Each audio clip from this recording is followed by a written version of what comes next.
Jack, you could probably push up L. Inside, planning. You can push up L. He pushed up deep in the site. That's diffuser.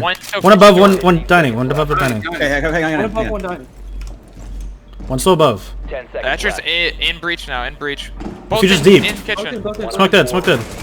Dead. Nice.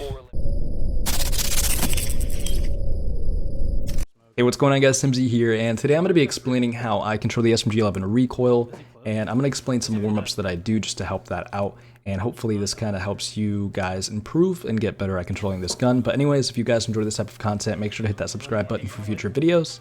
Let's get into it. So before I focus on the SMG-11, I just want to talk a little bit about how aiming works in Siege. So if you guys want to skip ahead in the video, I'll leave some timestamps down below in the comments for you to skip ahead to the parts that you want to see. So when it comes to aiming in Rainbow Six Siege, the most important thing is crosshair placement.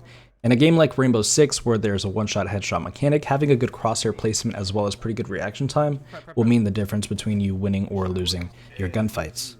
Now, obviously, it's going to be relatively difficult to predict what your opponent is going to be doing at all times, which is why crosshair placement is really important, but it's not going to work in all cases. But this is where aim trainers come into play. So when it comes to an aim trainer, it tests out your reaction time as well as it improves your muscle memory with whatever sensitivity you're using. And this is really good because it'll allow you to flick to objects a lot easier and a lot more fluently. And it's good in a game like Rainbow Six Siege or any FPS game in general, because just in case your crosshair placement was bad for a specific kill, or you're just having bad crosshair placement for a specific game, it'll allow you to still flick to adjust your crosshair to the opponent's head in order to win that gunfight. So a couple aim trainers that I recommend you guys check out is going to be AimLab. It is a free aim trainer that you guys can check out on Steam.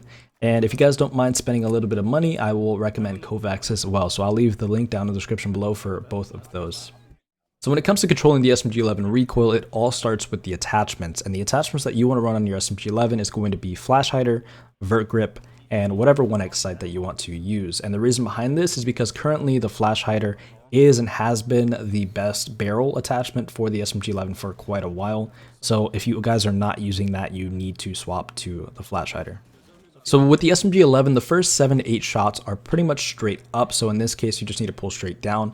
But this is what you want to focus on controlling first, because this is going to be the more predictable recoil pattern for the initial part of the gun. When it comes to the rest of the bullets, those are relatively straight up, but it also can go left or right, and that's kind of unpredictable for you to control.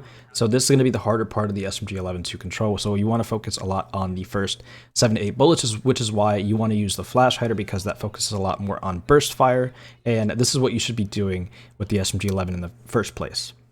Alright, so let's hop into the game. So every time I play Siege, I do about 4 or 5 T-hunts, and I go elimination with Sledge, and I only use SMG-11. And I just do that because I'm a smoke player and I like to warm up with the SMG-11. It's a really, really good gun if you can kind of master it. But what I do is just hop into the T-hunts with the SMG-11 and I just go ham. I just make sure my crosshair placement's good. The biggest thing you want to understand is the crosshair placement. You're restricted with the amount of ammo that you have in your gun.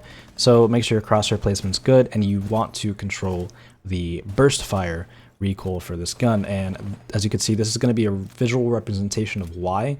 On the left hand side is absolute no recoil control, and here's some burst fire control as well as a little. Something that helps me quite a bit when it comes to controlling the SMG-11 recoil is the fact that I have a pretty high sense compared to a lot of players, so I don't have to pull down as far as some players have to. And this all has to do with your ADS sense. So if you are used to a lower ADS sense and you're struggling with recoil control, other than that, it just takes a little bit of time of you using the SMG-11 and kind of get that muscle memory down and understanding how far you need to pull down, and just really focusing a lot on crosshair placement, because that's going to be the most important thing, especially with your muscle memory on your flicks, because with this gun, it's quite hard to win some of your gunfights, especially competing against a lot of ARs on the attacking side. But it is a really good gun, and I hope you guys enjoyed this video.